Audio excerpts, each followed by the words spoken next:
எல்லாருமே கஷ்டப்படுறவங்க தான். யாருங்க எல்லாம் பணம் சொத்து வச்சுக்கிறவங்களா, யாருக்கு அது எல்லாம் சித்தாள் வேலைக்கு போறவங்க, கூலி வேலைக்கு போறவங்க. நாங்க 35 வருஷமா நாங்க இந்த ஏரியாவுல இருக்கிறோம். எல்லாருமே கஷ்டப்படுறவங்க தான். இதுல 21ல ஒருத்தவங்க வீடு கட்ட ஆரம்பிச்சாங்க. அவங்க இடம் வாங்கி 30 வருஷம் ஆகுது.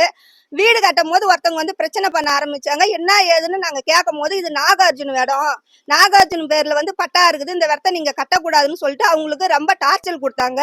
அவங்க மீண்டும் வீடு கட்டி கரண்ட்டுக்கு கொடுக்கல, கரண்ட் இல்லாத அவங்க வாழ்ந்துட்டு வந்தாங்க.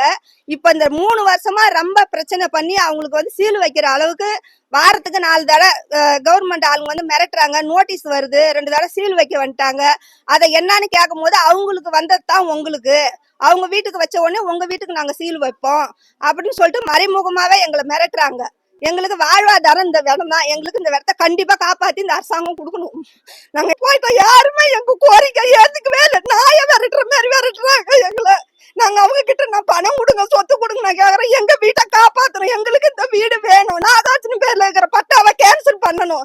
எங்களுக்கு 35 வருஷமா நாங்க இருக்கிறோம், எங்க பேர்ல பட்டா வராது. நாகார்ஜுன பேர்ல எப்படி பட்டா பண்ண முடிஞ்சது? அப்படி கவர்மெண்ட்ல ஒரு சட்டம் இருக்குதா?